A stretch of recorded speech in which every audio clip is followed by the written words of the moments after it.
Fourth chapter गतिमान आवेश और चुंबकत्व का 12वां एग्जाम्पल देखेंगे कि किसी चिकने से 30 तल पर कोई विद्युत धारावाही वृत्ताकार पास रखा है। क्या इस पास के चारों ओर ऐसा चुंबकीय क्षेत्र स्थापित किया जा सकता है कि यह पास अपने अक्ष के चारों ओर स्वयं चक्कर लगाएं, अर्थात ऊर्ध्वाधर अक्ष के चारों ओर चक्कर लगाएं। तो देखिए इस क्वेश्चन को एक बार समझ लीजिए कि चक्कर लगाने के लिए आवश्यक है बल आघूर्ण होना चाहिए, तो नॉट इक्वल टू 0 होना चाहिए। तो जो वृत्ताकार पास है वो इस तरीके से रखा हुआ है, ऐसे किसी टेबल के ऊपर रखा हुआ है। तो इसमें जो ए है वो इस डायरेक्शन में होगा। अब हमें जो मैग्नेटिक फील्ड है वो इस तरीके से लगाएं कि टॉर्क की आवश्यकता होगी, लेकिन टो बराबर हमारे पास में क्या होता है, M vector cross B vector, ये होता है। और एम की जगह हम एन आई ए लिख सकते हैं, तो N I A vector cross B vector.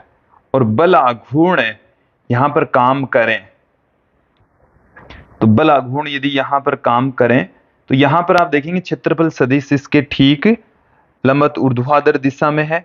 और देखिए यहां पर टो एम बी तीनों एक दूसरे के परपेंडिकुलर, टो है ना इसकी परपेंडिकुलर होना चाहिए और इसके भी परपेंडिकुलर होना चाहिए, क्योंकि M vector cross B vector दोनों के ही लंबवत होता है टो। तो टो एक दूसरे के लंबवत नहीं हो सकता, यहां पर किसी भी सूरत में नहीं हो सकता। तो इस कारण से ये जो वृत्ताकार कुंडली है ये चारों ओर चक्कर नहीं लगा सकती।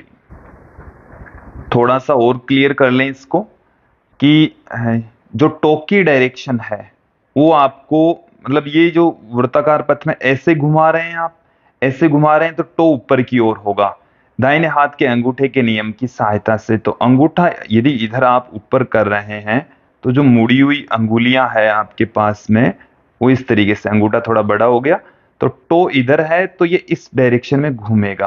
तो इस डायरेक्शन में घुमाने के लिए आपको टो ऊपर रखना पड़ेगा।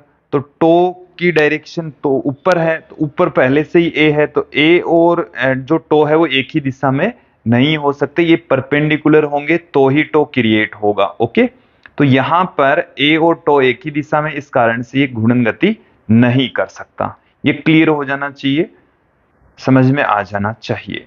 नेक्स्ट एग्जाम्पल की ओर बढ़ते हैं, नेक्स्ट पार्ट की ओर बढ़ते हैं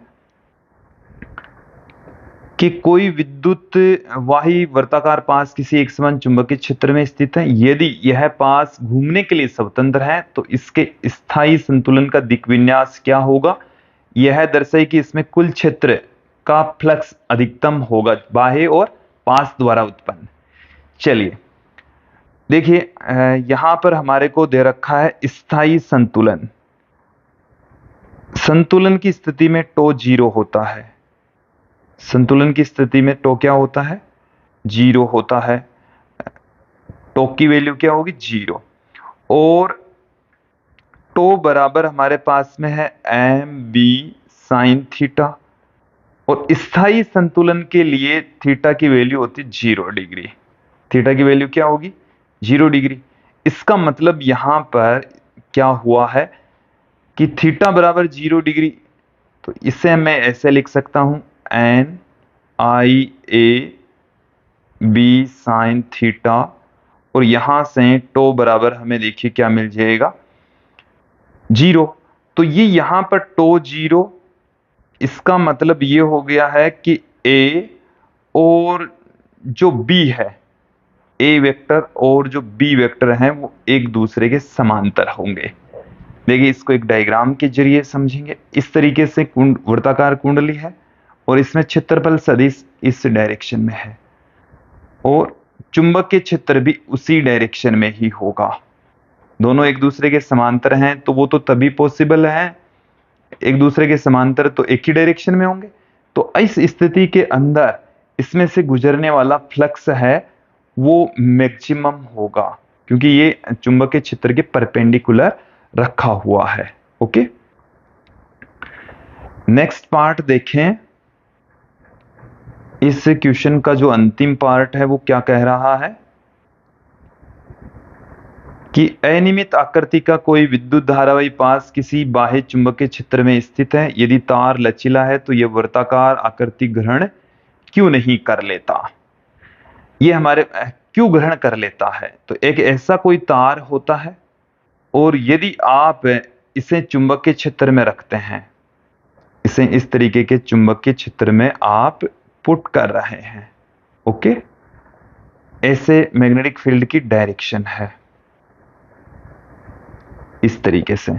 तो जैसे ही इसको चुंबकीय क्षेत्र में रखेंगे तो ये वर्ताकार रूप धारण कर लेगा। ये हालांकि हमने इसको थोड़ा सा साइड से दिखाया है, इसलिए ये डायग्राम आपको इस तरीके से नजर आ रहा है। ये वर्ताकार है, ओके। तो ये वर्ताकार रूप धारण क्यों कर लेगा, क्योंकि फाई मैक्सिमम होगा। फाई का मान मैक्सिमम रखने के लिए, अधिकतम रखने के लिए, अधिकतम कब होगा, अधिकतम जब होगा जब ए मैक्सिमम होगा, ए मैक्सिमम होगा। और ए मैक्सिमम कौन से रूप में हो सकता है, कौन सी आकृति में हो सकता है, जब वो वर्ताकार रूप धारण कर ले। कौन सा रूप धारण कर ले, वर्ताकार रूप का क्षेत्रफल सबसे ज्यादा होता है। वृत्ताकार आकृति का क्षेत्रफल क्या होता है, मैक्सिमम होगा, अधिकतम होता है। क्लियर। चलिए नेक्स्ट क्वेश्चन देख लेते हैं।